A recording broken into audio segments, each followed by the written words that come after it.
What's up, YouTube? Hey, today we're going to talk about a topic that I get asked a lot, which is how do I sell the items that I make? And then that ultimately leads to the conversation of how do I sell on Etsy? So today I'm going to tell you about what I've observed from selling on Etsy. Please remember that every business has to be mindful of their own business plan, which means some or all these tips may not be best for your business, but it doesn't hurt to hear from someone who's used Etsy on a daily basis. My shop is in the top 15% of sales compared to other Etsy sellers, and this takes into account everything on Etsy, not just woodworking items. I don't know where I'd rank at if it was just woodworking items. I don't even know if that statistic is obtainable, but I feel pretty good about the ranking since I've only sold on Etsy for about a year and a half. In that time, here's what I've learned and how it might help out your shop. The first tip I can give you is personalization. According to eRank, Etsy ranks 4th in terms of online reach to people, ahead of other popular sites like Walmart. What Etsy shoppers get over their experience when using other online marketplaces is personalization. What I mean by personalization is custom engraving and custom created items. A shopper can buy a cutting board at any store, but what she may not be able to get is a cutting board built to a specific size and engraved with her name on it. If you can't provide engraving, then that's fine. Just know that you will be at a disadvantage compared to sellers who do provide that service. Engraving could be limited to a few fonts or designs, or maybe you want to offer a whole world of options to your sellers. Either way, know that if you can provide custom engraving, then you do have a leg up on sellers who don't provide that. Having clear instructions on how somebody gets their item engraved is really important, but we're going to talk about that a little bit later on in this video. I would say about a quarter of the sales in my shop are for custom made items that are made to a specific dimension. A lot of times customers have a specific need in mind, as in they have an item and they want a box that will hold that specific item. But that doesn't mean that you have to offer a whole host of sizes for a particular product. Instead, offer a couple sizes for your item and then allow customers to reach out to you and ask for something that's a little bit different. The second tip I have for you is know the trends. There is nothing more frustrating than making an item and it doesn't sell. And every Etsy seller has experienced this at one time or another. When it comes to woodworking items, I always recommend using dark wood. And for customers, what I know is that they don't typically know wood species. So they'll use the term dark wood to describe anything that is naturally dark or stained dark. And from my experience in my shop, walnut items dwarf all other wood species when it comes to sales. This is more of a guideline than a rule. So for example, in my shop, I know that walnut boxes, walnut serving boards tend to do pretty well, but I can't give away those items if they're made out of maple.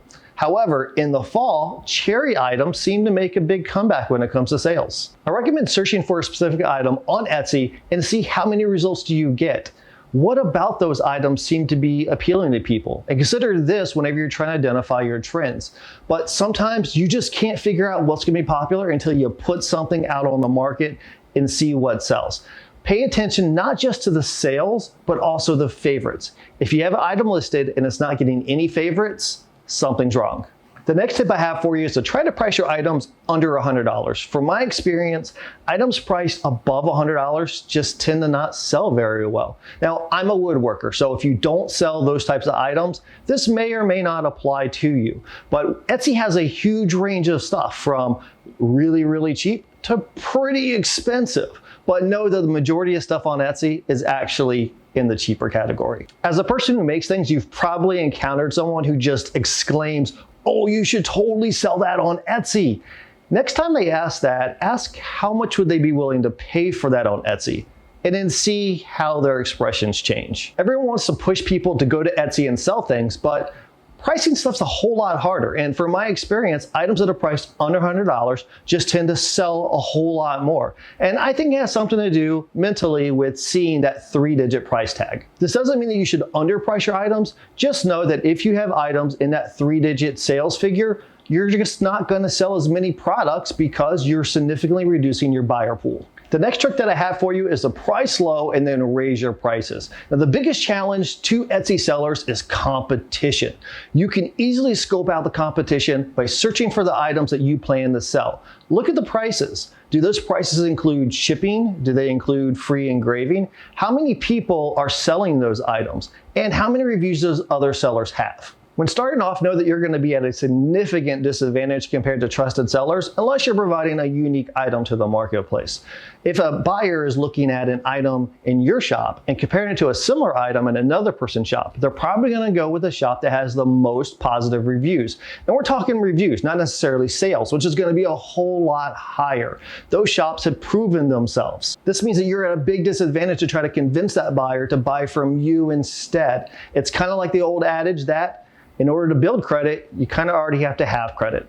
But don't be discouraged because there's plenty of ways to overcome this. And what you might end up doing is pricing your items a little bit lower than what you originally wanted to sell them for, but this is just to build traction. If your items are continually selling out, then that means you can start raising your price point. And then once you get some positive reviews under your belt, then you can start listing your items initially at a higher price.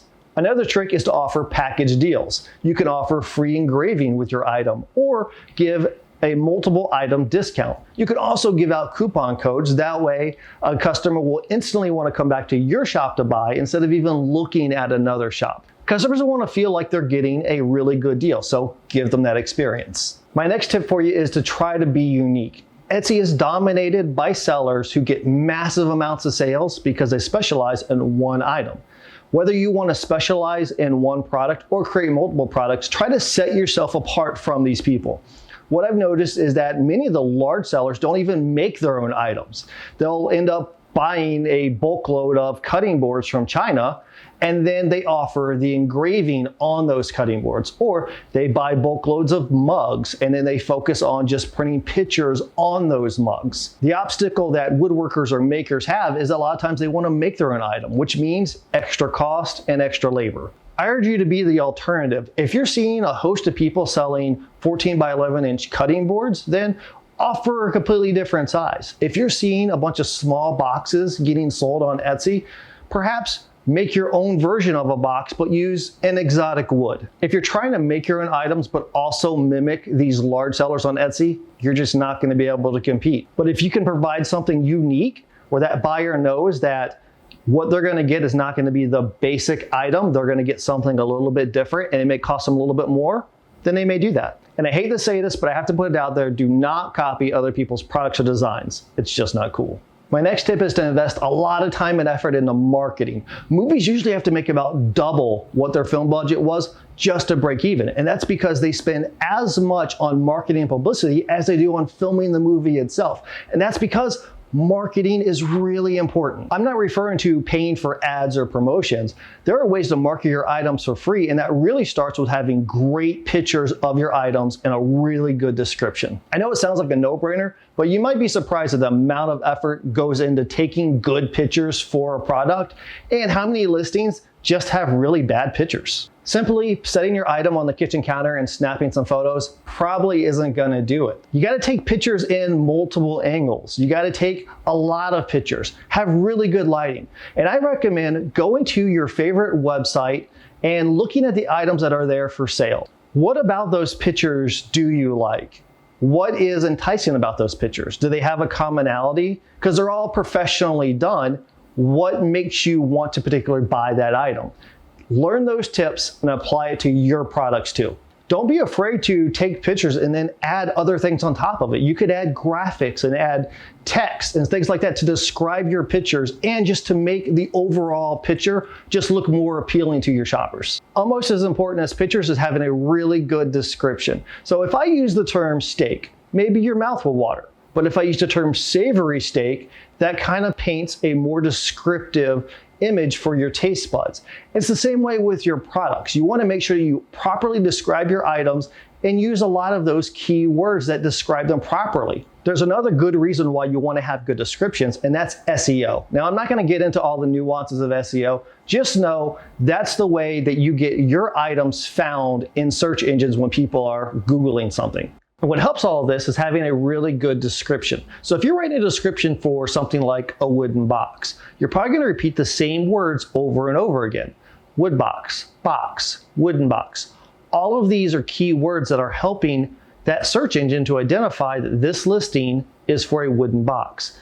Then whenever someone goes to Google and types in wooden box, it's more likely that your listing will come up in their search results. You never want to forget that people typically don't just go to Etsy and search. They'll go to a search engine like Google, type in what they want, listings come up, and that drives them to Etsy. So you really want to maximize your description so that it's found in these search engines. Those are my tips for selling your items online. And if you're already doing some or all these things, then great. Consider this video more of a validation that you're on the right track. Selling stuff is hard, especially woodworking items.